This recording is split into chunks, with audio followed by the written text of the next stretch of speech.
Welcome, Virgo, to your in-depth weekly astrology overview and zodiac forecasts for week commencing the 1st of June for the ascendant, the sun, or the moon. Going to share with you the big themes of the week ahead first. Then on screen is your event chart on Monday. I'm going to unpack that, then go through the influences in detail. At the end of the video, you have a clear picture of what's upcoming in terms of your energy, work, relationships, or finances.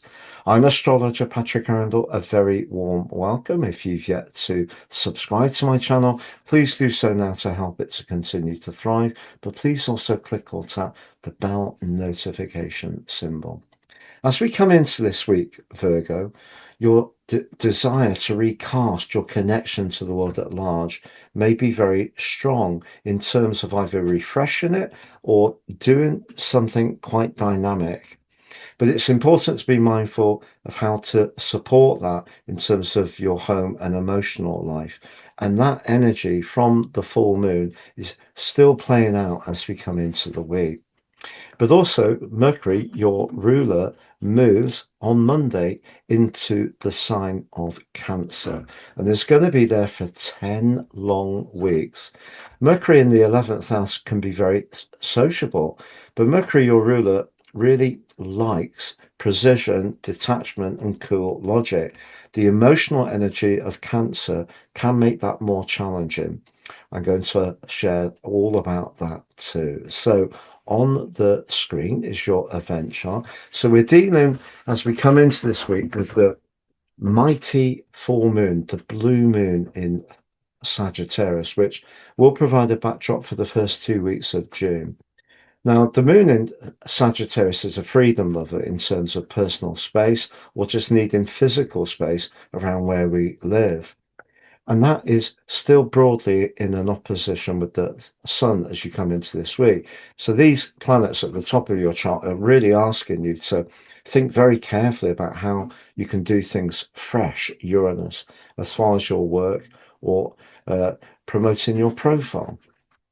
And if you're up for that, this can be an extremely dynamic time. But if things are not quite settled in your home or emotional life, or someone you're connected to isn't as supportive of what you want to do as you'd like, it may be that the energy of Mars at the start of this week could make you very single-minded to go for it either way. But that can create a little bit of a rockiness at the bottom of your situation. If you recall last week, Saturn, the planet of limitation, which is in the part of your chart to do with shared resources, long-term financial planning, but also potentially intimacy, squared off with Venus, the relator, in the friendliest part of your chart. If you did encounter a roadblock around a romance or a friendship last week, that could also be showing up strongly at the start of this week because they're still pretty much in touch. However, the sun in that 10th house in the other sign ruled by Mercury of Gemini is really pushing you to make the most of your skills, particularly if you're interested in making progress in your career or business wise. And on Tuesday forges a brilliant link to Saturn. So if you can analyze things in your inimitable way, organize them well too, and pitch for a new job, do a presentation, meet some influential people, you could have a significant breakthrough. But if your home and emotional life is supportive, it's going to be much easier to make progress. Now, once Mercury moves, it is going to forge a delicious link with the North Node later in the week. And if there is someone you're aligning with, a group of people, a friend, it may be in a romantic context where you feel the future feels very aligned between you. That really can reach a high point by the middle of the week. But if that's not true, Mercury's square with Neptune can create a lot of confusion. And so it just depends on your unique circumstances and the context. So if you're very clear about what you want to achieve, you've got support, there aren't politics, particularly around relationships, your friendships and social interaction is working well, I think this can be a week of all systems go. But if you're not quite clear on what you want to do in terms of your work, or there's changes at work which are affecting you as far as how you feel about it, and that's really clearly not easy, that energy can show up quite strongly. And by Thursday, maybe you're feeling quite uncertain about how things can play out. But I want to reassure you, Virgo, because Mercury moving into Cancer does hold some challenges because the sign of Cancer is ruled by the moon. So it's very much about the more atmospheric and psychic dimension. And the 11th house can be about those friendships. It can be about our higher purpose. It can be about our network. But Mercury likes cool detachment and precision. And Cancer can erode that. And we do have the pre-retrograde shadow starting from the 13th of June and then the retrograde proper from the 29th, which is why we have this 10-week transit. But just know initially through the first 2 weeks of this month, June, apart from that square with Neptune this week, you can make progress because by week 2, Venus and Jupiter are going to be coming together in the most impeccable conjunction on the 9th. So even if this week something comes up which makes you feel a bit disorientated or unsure, better things are coming. I'm going to summarize those 4 areas of energy, work, relationships, and finances next. But just to say, I've reduced the price of my personal horoscope reports. It's now 3 for the price of 1. Free, you get your 12 months transit forecast and also your draconic soul analysis. Please see below for more. If you've yet to watch your June monthly forecast, that's on the screen.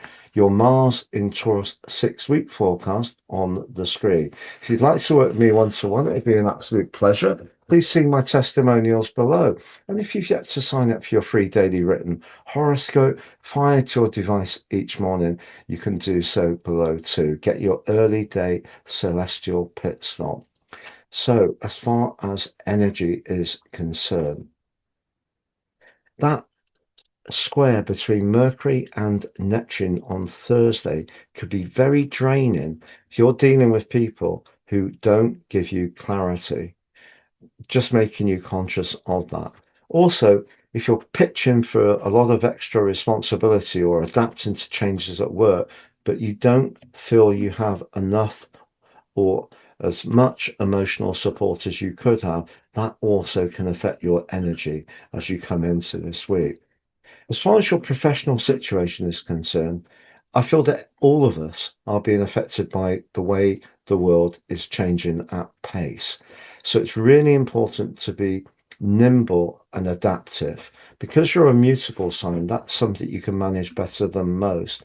But the link between Pluto, Neptune, Uranus, and the Sun is such. If you are up for that switch, and you're also open to looking for new opportunities, and you do have a good emotional foundation to your world, you could make significant progress. If, however, you're not sure about what you want to do, I think the energy that's building up in Cancer as June goes on is going to be very helpful to you because you're going to do a lot of talking to other people and you are going to have a new moon on the 15th in your sector of ambition. So even if you're not quite sure this week, don't fret. It will get clearer as the month progresses. And when it comes to your romantic situation, Mars starts this week, if you recall, and it ends it in the 9th house. So the 9th house is very much about doing things that are more rugged, perhaps a bit more adventurous. And maybe that's the clue. If you're single, connecting into other people, particularly socially, can definitely give you greater opportunities to meet someone. As far as an ongoing relationship is concerned, if you don't feel between you that your future is aligned, I think that square between Saturn and Venus continues to be something you need to be mindful of. That is a real toughie. However, if you are in a relationship which is, like many of them, has its moments of ups and its moments of perhaps more challenging energy. Just know that Mercury's linked to the North Node on Wednesday can be a chance to just really connect in a very gentle way, and doing something together which is convivial and social could actually be a lovely thing to do. As far as your financial picture is concerned, having Saturn and Neptune in the 8th house of long-term finances clearly needs care. But the two planets of fortune are coming together beautifully on the 9th of June. I can't say that's going to be a panacea. Not every one of us around the world can buy a lottery ticket that day and win, clearly. But what I would say is the more you can align with people that you feel comfortable with, the more that is probably going to reveal opportunities important for your financial situation as much as anything else. It's been a real pleasure being with you. Thank you so much for joining me. Have a great week and look forward to seeing you again soon.